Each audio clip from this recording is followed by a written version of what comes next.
meets Wilfred. Because it was an absolute nightmare to do. Honestly, it was bad. Like, it's not raining, so it's blowing 20 knots. We were using all 4 arms of ours. Arms, legs, knees. We needed an extra pair of hands, honestly. That would have made life a lot easier. Buy a boat, it'll be fun, they said. And Kenna did a great job. In my hobbit hole again. Daddy. Hi, my name is Kenna, and this is Jay. We live aboard our Choi Lee Offshore 41. Her name is Sitka. Currently, we are sailing and exploring our beautiful home here on Vancouver Island in British Columbia, Canada.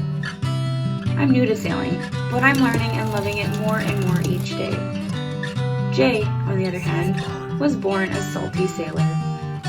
As he takes me under his wing to get ready to sail around the world, join us on our adventure of falling in love with the beauty of life and the wonders of each other.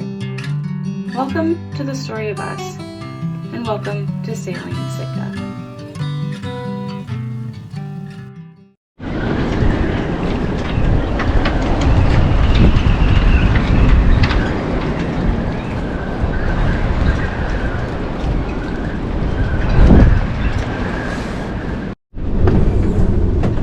I put the heater on because it's only 17. We're getting gusts in the 30s. She's a little rough out there. Yeah, like, look at this lamp. Like, this lamp right now is like just going bonkers. Good morning, Vietnam! Alright, so today is the day we install the HYDROVANE. And one thing that's funny is, like, we're watching the official HYDROVANE install video on YouTube.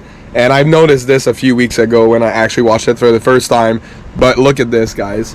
So this is the boat they're installing on. And guess what? This is my boat, my exact boat. Because HYDROVANE is actually based out of Vancouver, Canada. And this is where I bought my boat 6 years ago. And this video was filmed 7 years ago. And this is literally Sitka before I bought her. With her old Dodger. And when the woods were still, the side sorry were still wood. And still had her teak decks. These are all jobs that I've done. But goddamn, that's kind of like, that's insane. That's insane in the membrane. This is Big Daddy Safari Life from the ocean. That's right. We got our friend here, Wilfred. Well, Wilfred Jr. Wilfred Sr. is sleeping. But we're installing the HYDROVANE today.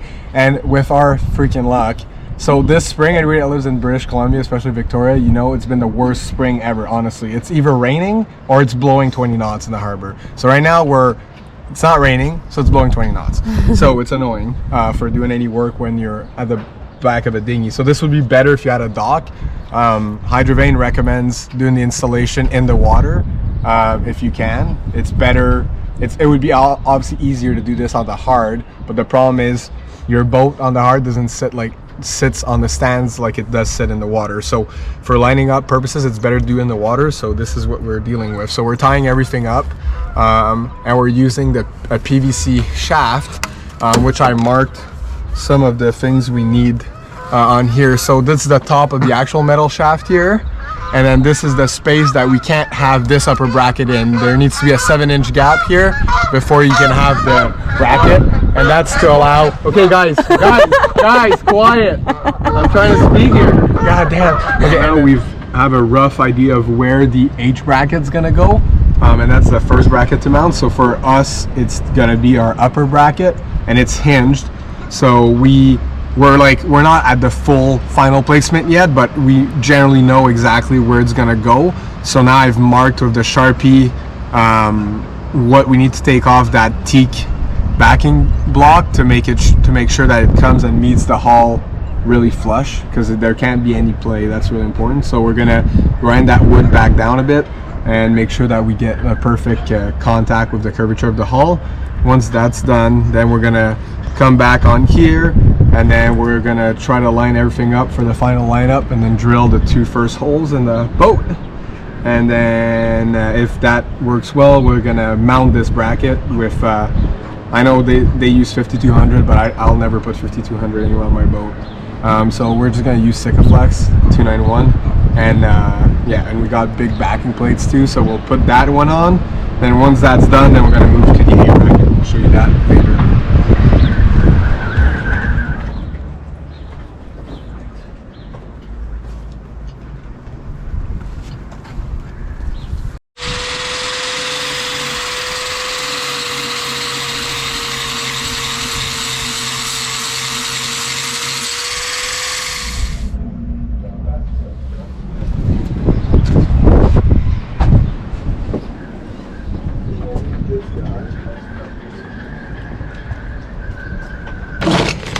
Look at the size of these washers.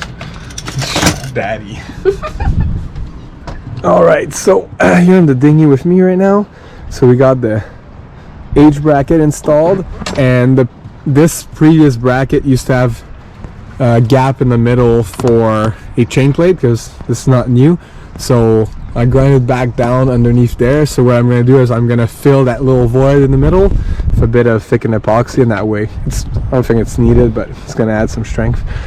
So we're happy with the placement of the top bracket, and we have some spare room here so the shaft can go up or down, which will probably bring it down a little bit because it should be an inch above the water, and right now we have probably about 2 inches down there. So right now it's straight, it's in line with the rudder, and in line with the mast. It's actually harder than it looks to do this. And now we've secured it. It's pretty much tightened down there, and we got it. Sorry, I'm just moving us around. And now this bracket is hinged, so we can move this or like that, but no more like this or like this. So that's what we were positioning it, so that it's straight like that, but like this angle, this axle, we can still move around by just loosening this. But I think right now we're pretty much where we need it to be, and now we're gonna put the A bracket on the bottom and then see if we need to add length or not. And we need the A bracket to be above this line here. So this is, you need that minimum distance from the bottom here that I marked. That's the minimum you want before the bracket. So we'll put the bracket probably about up here actually for this boat. So anyways, we'll show you guys. All right. Oh yeah, that's awesome. I know it's awesome. Show them what you did down there. So I got in my hobbit hole again, and this is what I bolted on here.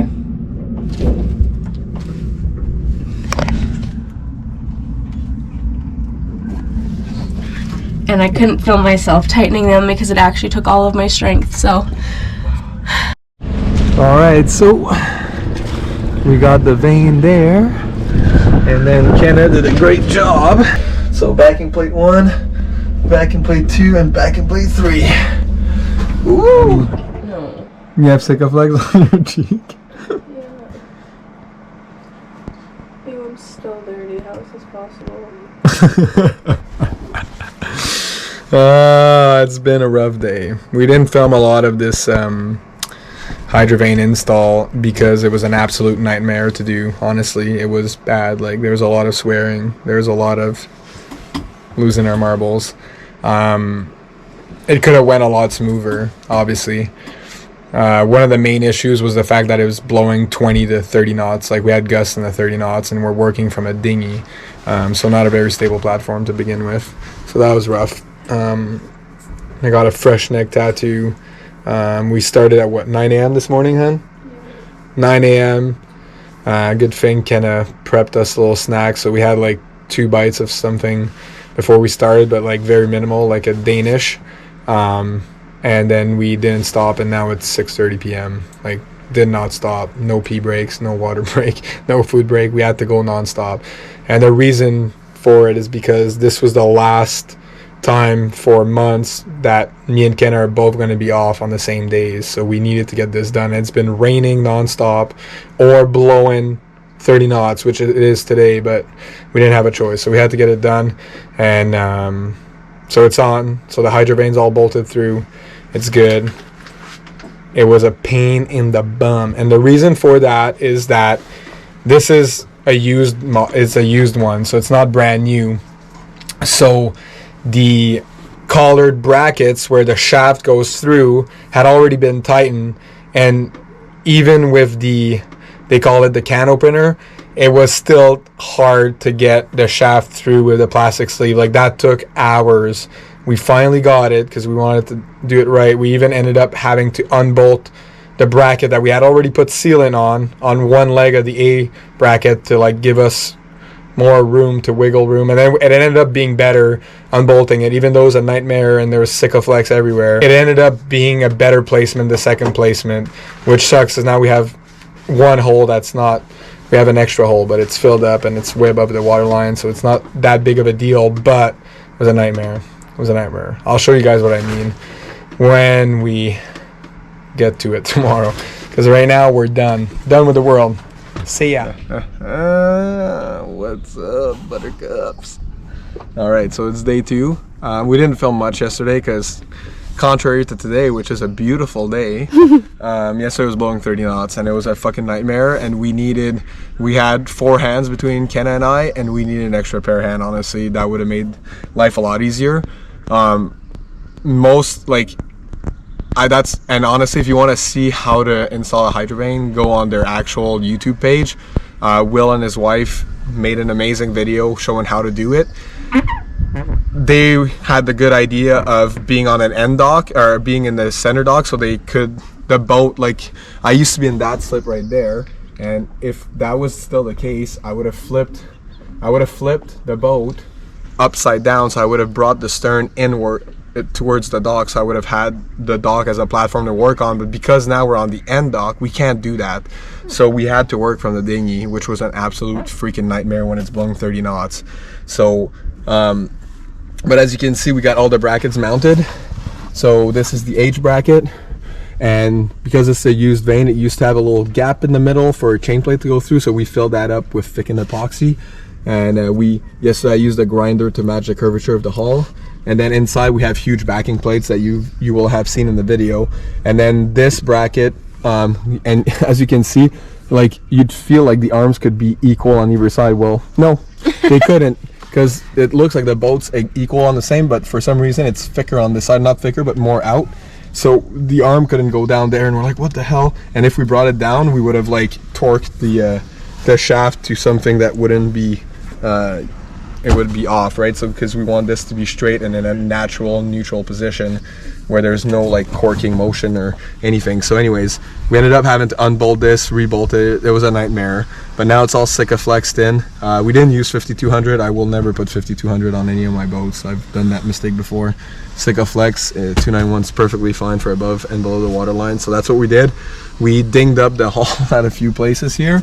So what we're gonna do actually today is I'm gonna come sand this, and I'll give a nice coat of that blue paint again, which I still have, and then we'll be able to go get Sitka. After 6 years, we'll get Sitka's decals. So like we'll have the name and the port, which is Vancouver, even though we're in Victoria, but that's where she's registered. So that'll be nice to do, because I've been waiting 6 years to do that, and everybody was like, when are you gonna put the name on? And I was like, well, I'm waiting to put my wind vane on first, because I know that the placement of the name and everything would get affected. So anyways, this morning what we just finished doing is we put the rudder on, and yeah, we tethered it on, so obviously it's tied to the boat so it can't fall off. And we also tethered this little lanyard. We'll put a bigger rope on that. That's just rigging wire, but or whipping twine, sorry. So that's good. And yeah, it rotates really well. Like, obviously there's a bit of resistance because it's moving water, but no, she's doing good. And now we'll put the body assembly on and start working on that. So that's our next step. All right. Buy a boat, it'll be fun, they said. So we're sanding the whole, well, I'm sanding the stern of Sitka right now so that we can give her a nice fresh coat of blue, because we definitely did some scratches on here yesterday while installing this in 30 knots of wind, so we'll give her a little loving.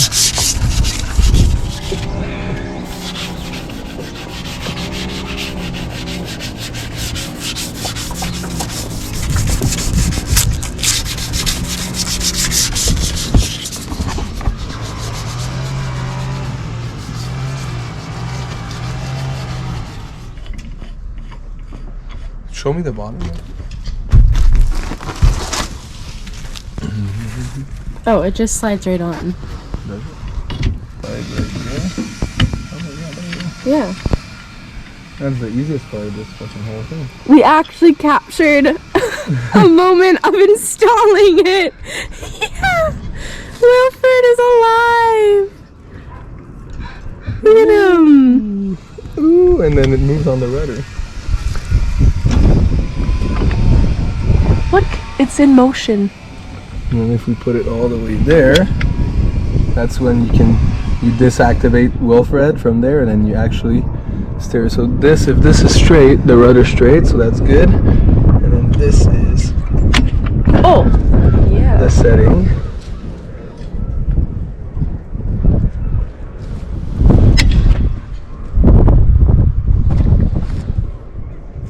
And this. And there will be a rope here. There'll be a rope going through there, through these lines. Then we'll have to rig it around so we can turn this bad boy.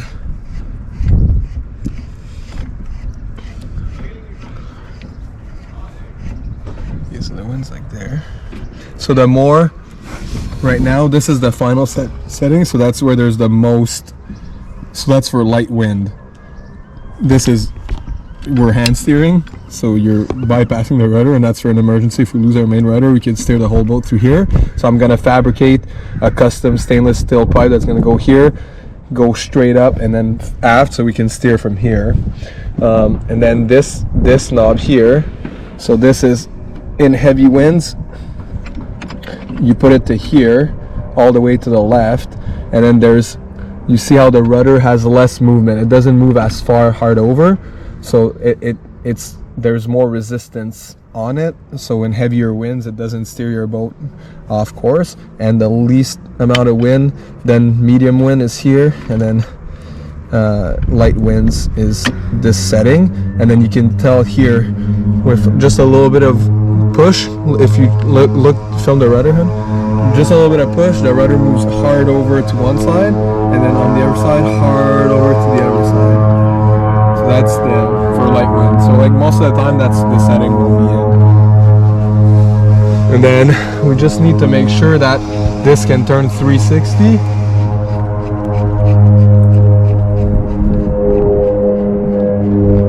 As you see here, on this setting, this counterweight could hit that. So we might need to cut this bar. This is, I mean, it's pretty much, it's actually pretty decent, because let's see how much more really it could spin. So we were already maxed out. That's the max here, and yeah, I think that's perfectly acceptable. Happy? Yeah.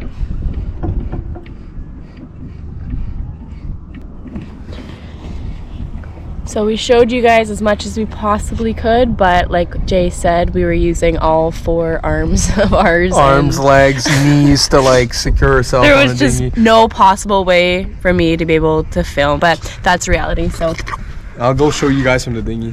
Okay. We got Wilfred all mounted up. That's how it's looking. Hell yeah!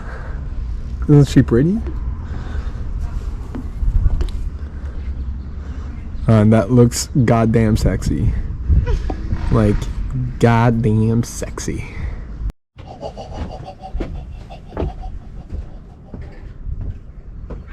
Oh yeah, there's one thing I want to test. That's making sure that these little pumpkins here. Look at it move. I know. It's Wilfred. He's saying hi. Honey, he's saying hi to our YouTube viewers.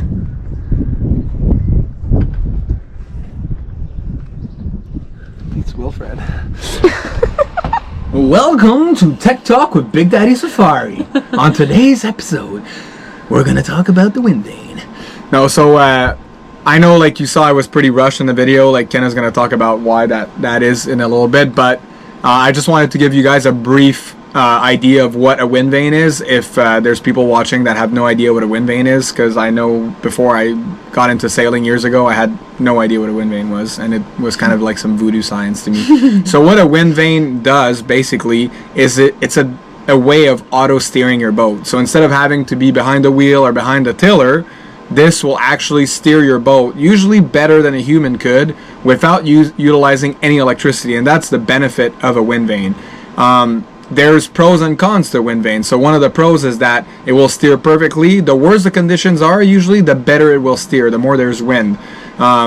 Each wind vane has pros and cons. The HYDROVANE being one of its major pro is that it's actually an emergency rudder as well. So it uses its own rudder to actually steer our entire boat. So we lock our actually main rudder, and then the vane actually steers the course that we want to go on. So once we have it on and we're sailing, I'll do a video explaining how it works. It's going to make a lot more sense when you have a visual of how this all works. But the good thing to keep in mind is that this gives us a redundancy system. So if ever a main rudder was to fail or get jammed up or lose the main rudder, God forbid, then we have a separate system that's completely independent to our main rudder that enables us to steer ourselves to a port to be safe, right? And then effectuate repairs. Another thing that we have on board to steer is we have a linear drive Raymarine autopilot, which is a below deck one. So that steers, and that's great, especially when we're motoring, as we're producing a lot of electricity and we're not really worried about our electrical consumption. But when we're under sail, which is what we expect to be doing 99% of the time when we're sailing offshore to save on diesel, especially with the prices out here. So that's when the wind vane comes in. It's silent. It doesn't complain, it doesn't eat, it doesn't sleep. So it enables us, especially when we're short-handed, being just 2 or 3 people on board. Instead of having to steer for your 2 or 3 or 4 hour watch, you can now be instead reading and making sure you keep a lookout, every 15-20 minutes, make sure there's no ships, make sure the boat is still on course, because a wind vane does steer to the apparent wind. Therefore, if the wind changes angle in relation to your boat will also veer off course. So that's going to be the person who's on watch's job to actually make sure that if the wind directions change, then we'll need to adjust the sails to go on the course that we were previously on, and then readjust the vane by pointing it to the wind. This will make a lot more sense in a future episode when we explain this. So now I'll give the mic to my love, Kenna. Yeah, hi guys. I just wanted to explain to you why we didn't really get too much footage with this episode, and I think I've explained it in the episode already, but we needed like 16 more hands in order to 17. Film. Yeah. We tried to get as much as possible, but it was next to impossible to get. Like some other channels we've watched that have installed their wind vanes, they've said the exact same thing, and they just didn't have a lot of footage on it either. Like you need literally all of your hands and legs and knees, and it was super windy too. Yeah, it was like just blowing 20, 30 knots. Yeah, it was miserable. It wasn't great conditions, and we didn't get a lot of footage. So I am very sorry, you guys, but we did the best we can. That's just the reality of life sometimes. So yeah, but I did want to say, as of right now, we did hit 500 subscribers. 500 subscribers! So, keep it going. Let's bring it to 1,000. Thank you. Yeah, thank you so much to everybody that follows along. Whoever is subscribing, and especially people that comment. It speaks so much to us that it's just, you take that extra second, and it means the absolute world. I love seeing what you guys think, and what you guys appreciate, and it's just, anyway. Yeah. Okay. Bye, guys! Bye.